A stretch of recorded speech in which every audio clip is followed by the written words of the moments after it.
an operator's quota here in British Columbia of 8 stores, of which we'll fulfill in the next 2 months. And then in Alberta, we're rolling out a pretty ambitious expansion plan by way of about 10 development permits that we acquired late last year, of which we'll really focus in on 5 to 8 key A-plus locations. And then Ontario, I think, is the hill that we'll never die on. It's one that we really had a tremendous appetite from the get-go to expand into. And we plan on opening probably 10 to 15 stores there this year. From MJBulls Media, it's the Raising Cannabis Capital Show.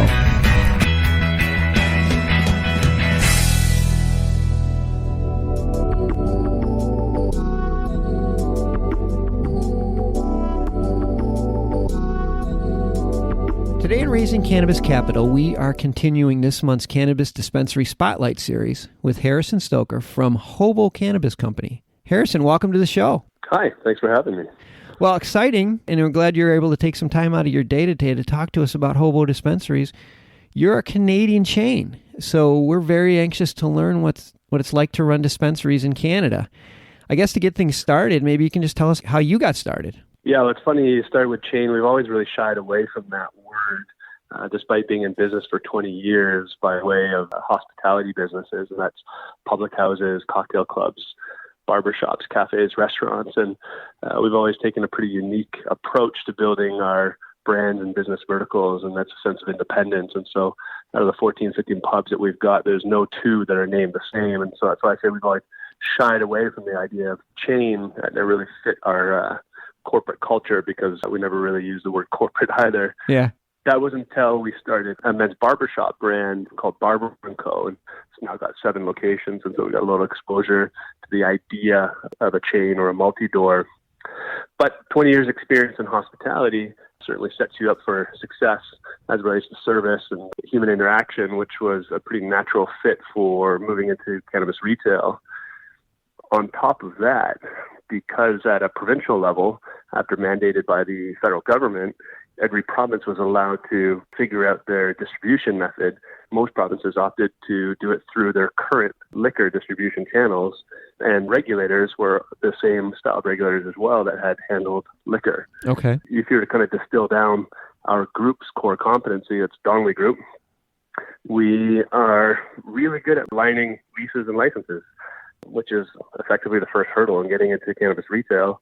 We're also pretty agile and nimble and maybe a little bit masochistic in our work ethic, all characteristics and values that were absolutely needed for getting into this emerging market. Especially in Canada. I mean, you guys were off to a scramble there to try to get licenses. I know it was a real challenge. And is that the approach that you used to expand?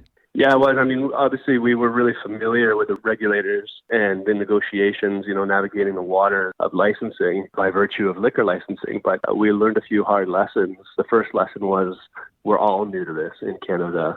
Everybody was new to this new legal market. And so there was a real process of learning for everybody, ourselves included, despite having sort of quote unquote 20 years experience in acquiring leases and licenses. So there was certainly a steep learning curve, but it was a learning curve that we had sort of put ourselves through before, and we're ready to sort of weather that storm by just staying pretty scrappy and independent is really at the core of our DNA. Yeah, and being in the hospitality industry gives you a leg up because you already are comfortable with that aspect of it. Now it's just trying to adopt a lot of those principles that you learned and have perfected in the hospitality industry to the cannabis industry. Yeah, that's it exactly. I mean, the first principle really is the customer experience and a real relentless focus on that customer. There's really nothing more important than that. So we always kind of hold that high and holy. But then operators really genuinely understanding the value of a dollar kind of put us ahead of the pack as well, when you had a lot of other sort of public market macro style companies coming in that were a little bit more bureaucratic and ready to spend money on places that we don't spend money. Every penny counts for our group. Hospitality, the numbers aren't sexy. As we're finding out, the numbers aren't too sexy in cannabis retail either. But if you know how to operate and you know how to pull out operating income through margin, then you're going to be just fine. And that's something we're really good at as well. But customer first, operating second, and then differentiation through brand third. And another thing that I'd say that we probably pride ourselves on is really resonate with the audience that we focus on and developing really disruptive and progressive brands. Hobo certainly is no exception.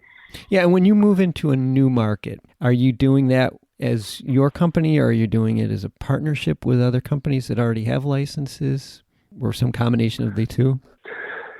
I mean, if you're taking the license perspective, then it's sort of a hybrid. Hobo Cannabis Company is fully independent, owned by our parent co, Donnelly Group, for whom I work. But as it relates to licenses, we've got sort of a blend, if you will. So all of our West Coast operations, that's 5 stores here in British Columbia, be called corporate stores, fully owned by our corporate entity, licenses included. Whereas in Ontario, because of the way Ontario rolled out licenses, this was a lottery allocation. We actually had to enter into brand license and service agreements with our licensees there because they were awarded a license through a lottery process. We didn't win that lottery process ourselves. There was a lot of really lucky licensees out there that came out on top. Thankfully, the ones whom we've entered into agreements with are also smart licensees, and they really understand our vision. And so in Ontario, we've got 1 Ottawa location, and we've got 3 more locations rolling out through Q1 and Q2 this year. And those are all through brand license and service agreements with licensees. So that's sort of a hybrid model. And I suspect that they're very happy to work with you and take advantage of all your experience. I know your Ottawa store, I don't remember exactly the numbers, but I know I saw someplace it was like one of the highest grossing dispensaries within the first 6 months. Yeah, it was. We had a tremendous opportunity to be able to open in our nation's capital. It took a lot of hard work to make that happen, and because of the licensing process there was 24 licenses allocated with the opportunity to all open on the same day. And that date sort of at first kind of felt like mission impossible. Everyone was going through this process for the first time, including the regulators. So only about 10 or 11 of the 25 actually opened on that date. That was April 1st. And we were one of them, and it very quickly catapulted into the best performing store in the nation. I want to take a short break to play you a preview of our next episode and to thank our sponsors. So we are expanding to Massachusetts and also New Jersey. We're hoping for the spring, but could stretch out into early summer, depending on some compliance and regulatory approvals. Our Massachusetts locations are going to be in Sharon, and the other one is going to be in Plymouth, which is kind of exciting. It's the oldest town in the U.S., Plymouth Rock. And then the other is Elizabeth, New Jersey. Tune in on Thursday to hear the next episode of the BioTrack Cannabis Dispensary Spotlight Series with Anthony Marsico from Zen Leaf Dispensaries. And now let's get back to today's show. I think it keeps coming back to that experience that you had in the hospitality industry and taking advantage of the things that you learned there and applying them to this industry. I want to switch gears here quickly while we still have a minute. In the United States, every state has different laws, and it makes it super difficult for multi-state chains. Do you see similar challenges in Canada? Yeah, absolutely. I mean, if you're looking for a glimmer of hope and universal, standardized, streamlined processes up here in Canada, you're not going to find it at the federal level. Dealing with licensed producers, it's a lot more standardized across the board, but provincially or interstate, like it would be in the U.S., it's really dramatically different. And there's 2 key things that are different. One of those is the means of distribution, and that is shared sort of half and half between the producers and the retailer. Most provinces have opted to regulate distribution themselves through their liquor board, so using their supply chain logistics and systems through their liquor software and their liquor facilities. The other thing that's different interprovincially is the retailer's terms and conditions. And so every province was permitted their own interpretation of the Federal Cannabis Act and were allowed to kind of build out their own unique terms and conditions. And believe me when I say they all interpreted it very differently.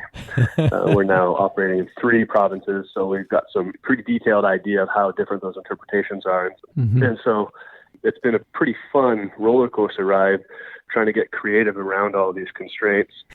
Well, the advantage of getting through these barriers is that you're unlocking the code. You're cracking the code.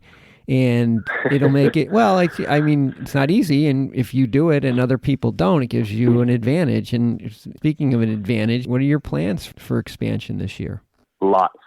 let's just go ahead and do lots of that. The Canadian market's really emerging, and what's really interesting is you kind of look back at last year, 2019, and start to paint a picture, a little bit of a doom and gloom picture. And it was a lot of the accountability there was around a lack of access. So you had a lot of really large public market companies, specifically licensed producers, those cultivating the product, that kind of really went through the throes. They came out of 2018 with these spectacular valuations, and then they were completely unable to meet it from sales velocity and operating income perspective because there just wasn't enough cannabis being purchased in Canada because there weren't enough retail outlets. And so one thing that was really slow last year was the rollout of retail. There's a lot of conditions that kind of factor into this, but obviously policy and regulations really slowed things down. And so now a lot of that is starting to change and retail is starting to genuinely roll out. And we now have another opportunity to go back to market and take this first mover status again and drive it home. And so we have an operator's quota here in British Columbia of 8 stores, of which we'll fulfill in the next 2 months. And then in Alberta, we're rolling out a pretty ambitious expansion plan by way of about 10 development permits that we acquired late last year, of which we'll really focus in on 5 to 8 key A-plus locations. And then Ontario, I think, is the hill that we'll live or die on. It's one that we really had a tremendous appetite from the get-go to expand into. And we plan on opening probably 10 to 15 stores there this year. Whoa, this year? Yeah, this year. That's a big endeavor. Are you raising money for this, or are you guys self-funding this? Yeah, absolutely. We're raising money, yeah. We've got a handful of business verticals under our umbrella, and it's always been really important to us for them to act independently. And as such, we operate from day one less like a public market style company and more like an entrepreneurial style company. As we are, we're still fully independently owned. We've done 2 small raises for Hobo Cannabis Company to date. We're doing a 3rd raise very shortly to capitalize this Ontario expansion plan. The 2 raises to date allowed us to execute on BC and the upcoming Alberta expansion, but Ontario is really where we want to focus. Keep in mind, we went to Ontario about 5 years ago with hospitality and started to build out a pretty robust framework there of really great pubs, barbershops, cocktail clubs. So we've got an excellent talent pool that we've been developing over the last almost 5 years.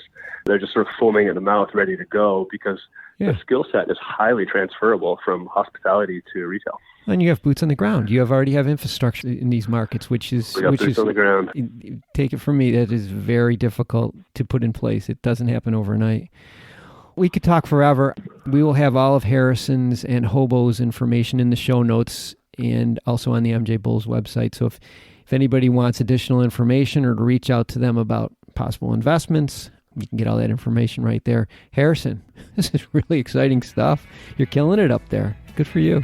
Hey, you're telling me we're having a little bit of fun at least while we're still at it, you know. Well, thanks for being on the show today. Hey, my pleasure.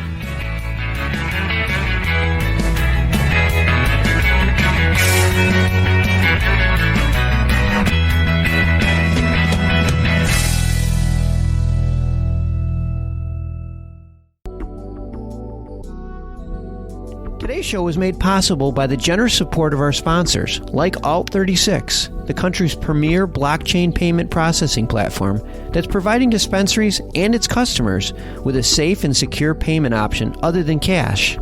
To learn more, go to alt36.com. We're proud to feature today's episode on the MJBulls Cannabis Podcast Network, a platform designed exclusively for cannabis podcasts to share their message with the world. To learn more or to enjoy another great cannabis podcast, go to MJBulls.com or, coming soon, download the MJBulls app to your Apple or Android phone.